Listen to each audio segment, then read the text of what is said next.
Devocional e Estudo Bíblico de Gênesis, capítulo de número 28. No último capítulo, nós lemos sobre Jacó, no final dele, que ele fugiu para Padã-Arã, depois de enganar o seu irmão Saul e seu pai também, Isaac. E aqui no capítulo 28, a gente continua essa história. A gente dá sequência àquilo que a gente leu no capítulo 27. E antes da gente continuar, eu quero te chamar para você fazer parte daquilo que Deus está fazendo.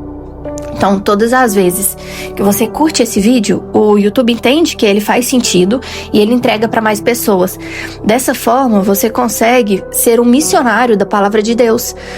E muitas pessoas pedem a Deus, né? Deus, não sei qual é o seu propósito para mim, me ajuda, né, a levar a tua palavra para mais pessoas.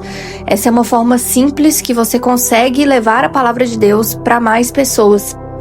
Então, curte, comenta e compartilha com aquelas pessoas que você sabe que essa palavra vai fazer sentido.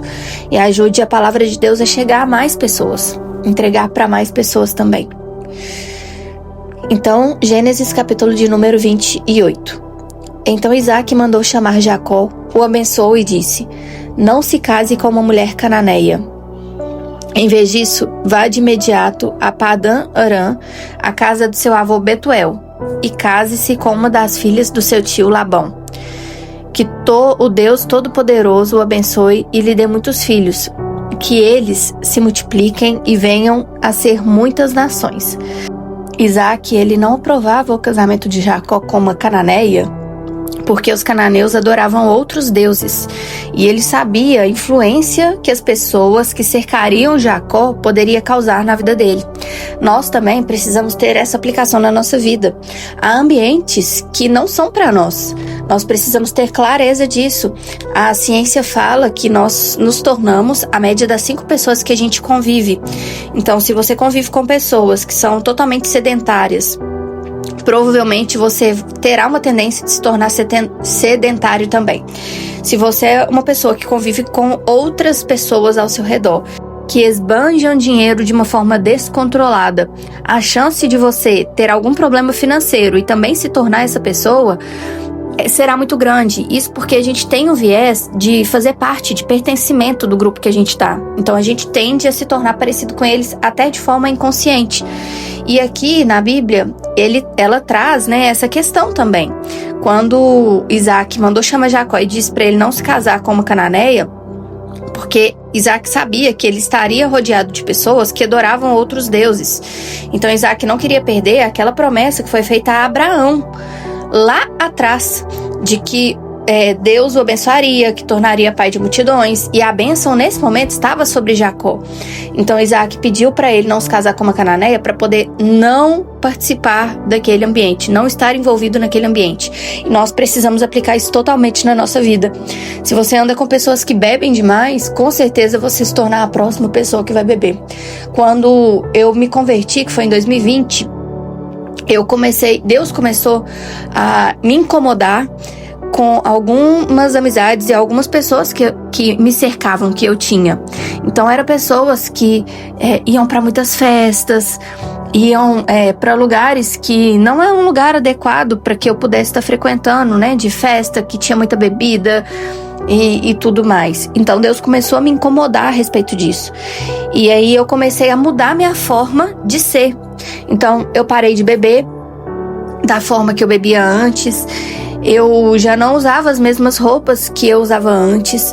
E isso tudo foi Deus e o Espírito Santo que começou a me incomodar. Não foi ninguém, não foi a igreja, não foi ninguém que falou comigo sobre isso. Foi o Espírito Santo, porque a partir do momento que ele faz parte de você, que ele entra na sua vida, aquelas coisas que era natural para quando você estava no mundo, aquilo começa a ser diferente aos seus olhos, porque vendas espirituais começam a cair dos seus olhos. A partir do momento que você entrega sua vida para Cristo mesmo, de verdade, e que você tem ali um processo de conversão, e aqui eu não tô nem falando de batismo, a gente pode até falar sobre isso em outro momento, pra gente não estender tanto o devocional, mas quando a gente fala de conversão, de entregar verdadeiramente sua vida para Cristo, algumas coisas começam naturalmente a não fazer parte mais daquela antiga vida que você tinha, porque era uma vida de que você estava no mundo. E uma vez que eu comecei a mudar a minha forma de ser, a minha forma de enxergar as coisas naturais e a forma como eu enxergava as coisas espirituais, naturalmente eu me afastei de algumas pessoas que já não estavam na mesma sintonia que eu estava em relação à minha espiritualidade, à minha fé e aquilo que eu passei a acreditar. Então, quando eu comecei a ler a palavra, ler a Bíblia e ter um pouco mais de conhecimento sobre aquilo que Deus tinha para minha vida, eu sabia que aquela antiga vida não fazia sentido para mim mais. Não foi ninguém que me falou, foi o Espírito Santo que me revelou. E diante disso, algumas amizades, elas já não faziam mais parte da vida que Deus tinha para mim. E eu comecei a me afastar naturalmente delas e trocar o meu ciclo de amizade. E não foi por orgulho, não foi por ego, foi simplesmente porque não fazia parte mais. Então, se você está exatamente nesse processo de que algumas questões na sua vida, lugares, pessoas, amizades que antes faziam parte da sua vida, hoje não fazem mais porque Deus tem te revelado coisas diferentes, entenda essa mensagem como um sinal para você que realmente chegou a hora de trocar as suas vestes. Alguns ambientes não são para você e você só vai ter clareza disso quando vendas espirituais começam a cair dos seus olhos e você passa a enxergar o mundo não só como um mundo natural, como um mundo espiritual. A Bíblia fala que a nossa luta não são contra seres humanos, mas são contra espíritos, são contra potestades, né? Então a gente precisa enxergar isso espiritualmente e a Bíblia nos revela isso de forma natural. Não é ninguém que vai te falar, não é ninguém que vai falar o que você tem que fazer. Não, troque suas vestes, pare de sair com tais pessoas. O Espírito te testifica.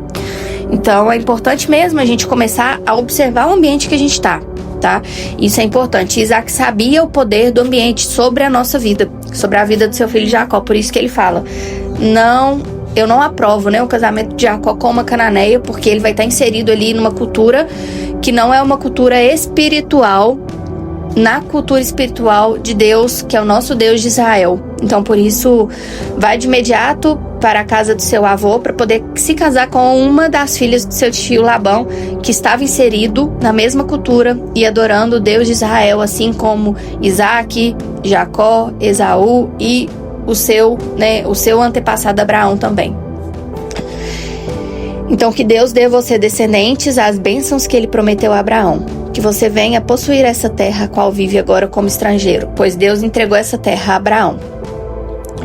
Assim, Isaac se despediu de Jacó, que foi para Padã-Arã morar com seu tio Labão, irmão de Rebeca, filho de Betuel, o arameu. Esaú soube que seu pai, Isaac, havia abençoado Jacó e o enviado para Padã-Arã para encontrar uma esposa, e que ao abençoá-lo tinha advertido a seu irmão: não se case com uma cananeia. Também soube que Jacó havia obedecido aos pais e ido para Padã-Arã. Quando ficou evidente que seu pai não aprovava as mulheres cananeias, Esaú foi visitar a família de seu tio Ismael. Vamos fazer um parênteses só para quem não escutou, né, antes capítulos de Gênesis, para poder entender o exato momento da história que a gente está. Se você não escutou, comece lá de Gênesis, capítulo de número 1, e coloque como meta, objetivo, fazer um por dia de devocional, porque já já você chega aqui em Gênesis 28 e 29, que a gente vai dar sequência também. Mas a história de Ismael, ela é marcada por promessa, conflito e também pela fidelidade de Deus. Ismael era filho de Abrão com Agar. Como Sara, ela era infértil, que era a esposa de Abraão, e ela demorou muito para poder ter filho, que era o filho prometido por Deus, que era Isaac. O que ela fez? Ela sugeriu para Abraão que tivesse um filho com a sua serva, Agar. E aí nasceu Ismael nesse meio de conflito todo. Anos depois, Deus cumpriu a promessa e deu a Sara um outro filho. Aliás, deu a ela um filho, né, que era Isaac, que era o filho da aliança, o filho da promessa, que é o que a gente fala, né? Quando Isaac cresceu, surgiu muito conflito entre Sara e Agar. Então Deus orientou Abraão a mandar Agar e Ismael embora para o deserto, e mesmo isso sendo muito doloroso, Deus prometeu que também faria de Ismael uma grande nação, porque ele era descendente de Abraão, e a descendência de Abraão tinha uma promessa sobre ela que todos seriam abençoados. Lá no deserto, quando Agar pensou que seu filho iria morrer, que era Ismael, Deus ouviu o choro de Ismael, mostrou um poço de água e sustentou Agar e Ismael durante esse período. E lá atrás, em Gênesis, fala que Ismael cresceu no deserto, se tornou arqueiro, um bom caçador, e casou-se com uma egípcia, né, e foi pai de 12 príncipes, conforme a promessa que Deus tinha feito lá a Abraão lá atrás. E aqui a gente vê que tem algumas teologias que a história de Ismael mostra. A primeira é que Deus sempre cumpre as promessas dele, mesmo quando nós, seres humanos, né, a gente tenta adiantar, errar, falhar na promessa e descumprir os seus planos ali.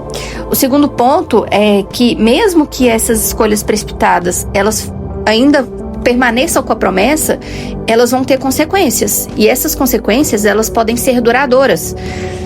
Então, apesar da gente ainda viver dentro da promessa, porque Deus ele não mente nas suas promessas, mesmo quando a gente trilha um caminho diferente, essas escolhas precipitadas podem gerar muitas consequências e consequências que vão perpetuar em meio a gerações. E Deus, ele é misericordioso, ele cuida até daqueles que não fazem parte da aliança principal, da aliança original. Ismael, ele não foi herdeiro da promessa messiânica. A gente vai ver que não foi dele, que foi de Isaac que veio a promessa messiânica, que é Jesus, né, que é o Messias. Mas ele nunca deixou de ser alvo e o cuidado também das bênçãos de Deus. Então, Ismael aqui na Bíblia, ele representa tanto as consequências da impaciência humana, da precipitação, quanto a compaixão de Deus que não abandona ninguém, mesmo aqueles que não foram premeditados, não foram planejados ali para o cumprimento da promessa. E aí, diante disso, né, como Ismael, ele foi com a sua mãe Agar para o deserto, ele trilhou um caminho diferente de Isaac, que era seu irmão e que foi o filho da promessa e que dele proveio Jesus. Lá na frente a gente vai ver a descendência de Jesus, que passa por Abraão e passa por Isaac também, não passa por Ismael. E então, quando aqui Esaú, né, e aí fechando parênteses e voltando para capítulo 28 de Gênesis, quando Esaú ele vai para a casa do seu tio Ismael, ele já vai sabendo que Ismael estava inserido em uma cultura diferente daquela que o seu pai Isaac e o seu avô Abraão estavam inseridos. E uma cultura diferente daquela que a sua família, os seus antecessores queriam que ele estivesse inserido também. Então ele já vai sabendo. Então, versículo 9.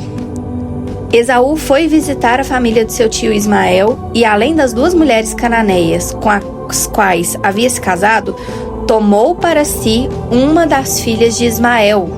O nome de sua nova mulher era Maalate, que era irmã de Nebaote e filha de Ismael, filho de Abraão. Esaú aqui ele não traz só a desonra a seu pai, se casando com mulheres de outras crenças, outras culturas, que seu pai já havia falado para que ele não se casasse. Ele, por revolta, decide desobedecer e ferir intencionalmente o seu pai. E aí, diante disso, nós vamos ver consequências depois na vida de Ismael gigantescas por conta dessa decisão precipitada de ferir e desobedecer aquilo que seu pai, desonrar aquilo que seu pai tinha pedido. A gente já leu lá em Gênesis, nos capítulos de número 24, 25, o quanto a honra ela é importante para nós. O quanto é importante a gente sair, que a nossa entrada seja mais limpa e mais honrada do que a nossa chegada nos lugares. Então aqui Esaú, ele faz para ferir e para desonrar intencionalmente o seu pai por conta daquilo que aconteceu entre ele e o seu irmão Jacó. Então, versículo 10, o sonho de Jacó em Betel. Nesse meio tempo, Jacó partiu de Berseba e rumou para Harã. Quando o sol se pôs, chegou a um bom local para acampar e ali passou a noite. Encontrou uma pedra para descansar a cabeça e se deitou para dormir. Enquanto dormia, sonhou com uma escada que ia da terra até o céu e viu os anjos de Deus que subiam e desciam pela escada. No topo da escada estava o Senhor, que lhe disse: Eu sou o Senhor, o Deus de seu avô Abraão e o Deus de seu pai Isaque. A terra na qual você está deitado lhe pertence. Eu a darei a você e a seus descendentes. Seus descendentes serão tão numerosos quanto o pó da terra. Eles se espalharão por todas as direções, leste, oeste, norte e sul. E todas as famílias da terra serão abençoadas por meio do seu intermédio e da sua descendência. Além disso, estarei com você e o protegerei aonde quer que vá.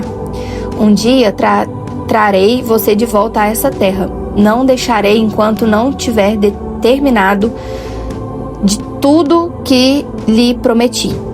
E o Senhor, Ele perpetua as promessas por meio das gerações. As promessas que estão na Bíblia, eu falei isso em Gênesis, capítulo de número 27, no último vídeo, essas promessas também se aplicam a nós, porque todos nós somos descendentes de Abraão. Então, diante disso, todas as promessas que estão aqui, e todas as vezes que eu ler as promessas que você ouvir, abra suas mãos em sinal de receber, e receba essa promessa de Deus para você. Se você não fez isso dessa vez, receba agora. O Senhor, eu sou o Senhor, o Deus de seu avô Abraão e o Deus de seu pai Isaque. A terra na qual você está deitado lhe pertence. Eu a darei a você e a seus descendentes. Seus descendentes serão tão numerosos quanto o pó da terra. Eles se espalharão por todas as direções, leste e oeste, norte e sul, e todas as famílias da terra serão abençoadas por seu intermédio e de sua descendência. Além disso, estarei com você e o protegerei aonde quer que vá. Um dia trarei você de volta a essa terra. Não o deixarei enquanto não estiver terminado de lhe dar tudo o que prometi. Amém. Amém. Receba também como uma promessa de Deus para a sua vida. Muitas pessoas falam que nunca receberam promessas de Deus, né? A Bíblia tem inúmeras promessas para nós. A Bíblia é o quê? O nosso testamento. Não é à toa que a gente fala que é o testamento. E um testamento é o quê? É tudo aquilo que um pai deixou para o filho, para os seus descendentes. Então aqui estão todas as promessas que a gente precisa. Você não precisa receber promessa de pessoas, porque aqui estão as suas promessas. Você só precisa estar atento espiritualmente para poder recebê-las. Versículo 16. Então Jacó acordou e disse: certamente o Senhor está nesse lugar, e eu não havia percebido. Contudo, também teve medo e disse: como é temível este lugar! Não é outro senão a casa de Deus, é a porta dos céus. Nós precisamos ter sensibilidade espiritual para poder entender o temor no nosso coração a partir daquilo que Deus nos dá, aquilo que Ele nos entrega. Porque Deus é um Deus santo, gente. Deus não é um Deus qualquer que você hoje vai lá, cultua de qualquer jeito. Não, Ele é o nosso Deus, Deus de Israel, é um Deus santo. A gente precisa ter temor. E temor é diferente de medo. Temor está ligado a respeito, a honra. E o medo está ligado à rejeição daquilo que a gente está vivendo e percebendo, com medo das consequências que aquilo pode nos trazer. Então, o temor está ligado à honra, a respeito. A gente precisa ter temor mediante a casa de Deus, aos lugares que Deus nos encontra, a presença dele. E aqui, Isaac teve a sensibilidade espiritual para poder enxergar que as vendas espirituais caíram, né, dos olhos de Isaac, a sensibilidade espiritual veio sobre ele, para que ele pudesse enxergar aquilo que ele estava inserido, o quanto aquela promessa era grandiosa e quanto a presença de Deus ela era magnífica naquele lugar. Na manhã seguinte, Jacó se levantou bem cedo, pegou a pedra na qual havia descansado a cabeça, colocou-a de pé como uma coluna memorial e derramou azeite de oliva sobre ela. Chamou aquele lugar de Betel, embora anteriormente chamasse de Luz. E era muito comum fazer colunas em memorial, a gente vai ver isso várias vezes na Bíblia, em memorial a alguma coisa que aconteceu naquele lugar. Então eles levantavam colunas e davam nomes para aqueles lugares, e isso era muito comum naquela época. Então Jacó fez o seguinte voto: se de fato Deus for comigo e me proteger nessa jornada, e me providenciar alimento e roupa, e se eu voltar são e salvo para a casa de meu pai, então o Senhor certamente será meu Deus. E essa coluna memorial que eu coloquei e levantei será um lugar de adoração a Deus. E eu entregarei a Deus a 10ª parte de tudo que Ele me der.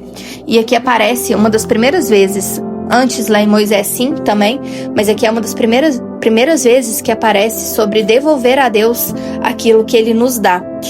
E aqui eu não tô nem falando sobre dízimo, mas eu tô falando devolver a Deus como honra, como graça, como gratidão aquilo que você recebe.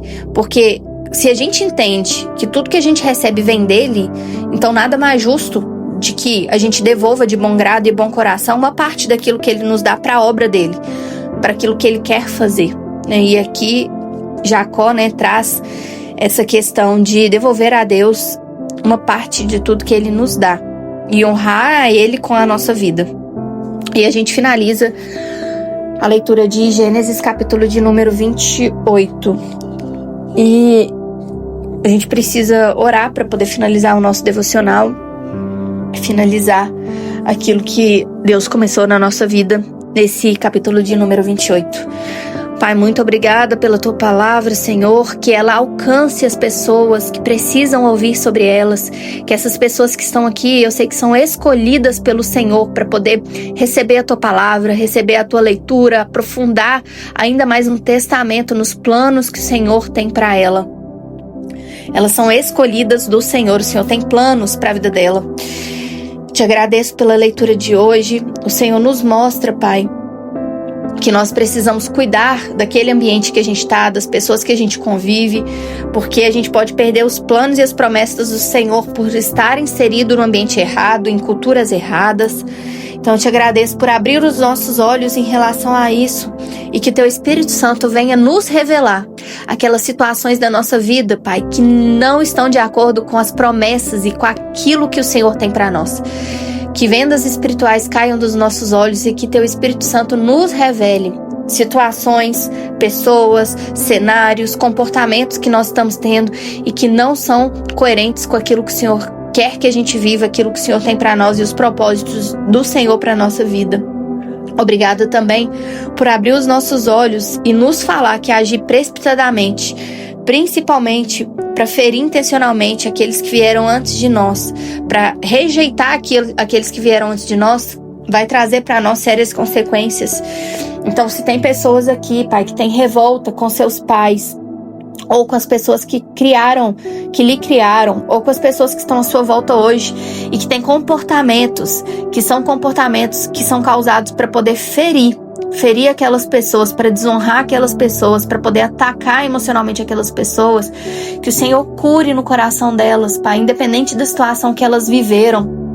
Muitas pessoas rejeitadas pelos pais trazem comportamentos que não são comportamentos alinhados com a vida que o Senhor tem para elas, comportamentos de filha do Senhor, filha de Deus, filha honrada, filha virtuosa. E essas pessoas tomam caminhos diferentes para poder ferir os seus pais, para poder desonrar os seus pais, mesmo que inconscientemente. E essas pessoas às vezes não entendem por que tem esses comportamentos.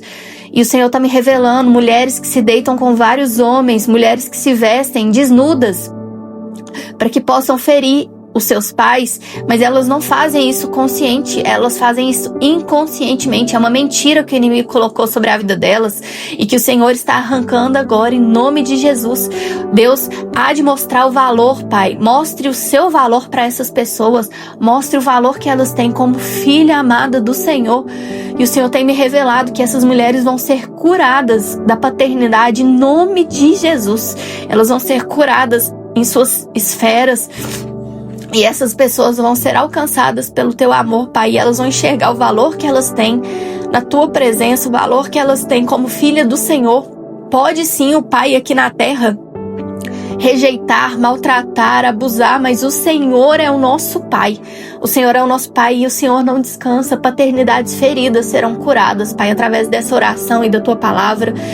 E vendas espirituais vão cair. E se você tem dúvida que Deus está falando isso com você, Ele já vem te testificando isso. E essa palavra é só para confirmar aquilo que Ele já vem falando ao seu coração, para que você corrija comportamentos que estão ligados a uma forma de ferir os seus pais. Em nome de Jesus, o Senhor está testificando isso no seu coração.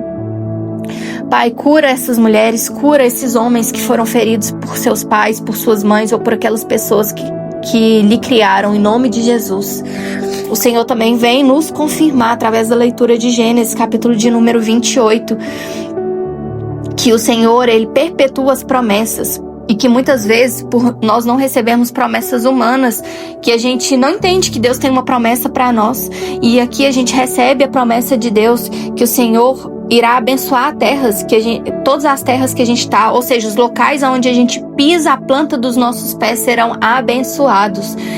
e que os nossos descendentes, eles se espalharão por todas as direções, e que o Senhor irá abençoar as famílias da terra por nosso intermédio, e que o Senhor estará conosco e vai nos proteger aonde quer que nós vamos, e que o Senhor nos colocará e nos trará de volta a lugares aonde Ele quer nos tratar, aonde Ele quer estar conosco, e o Senhor não irá nos deixar enquanto Ele não terminar de dar tudo aquilo que Ele nos prometeu. Essa é a oração que eu lhe faço, Pai. Cumpra essa promessa em nossa vida. Não nos deixe enquanto o Senhor não tiver terminado de nos dar tudo aquilo que o Senhor nos prometeu. Eu oro e agradeço, Pai, por cada vida que está estudando esse devocional. Tenho certeza que Ele irá alcançar as pessoas que precisam de ouvir esse devocional. Essa é a oração que eu lhe faço. Em nome de Jesus. Amém.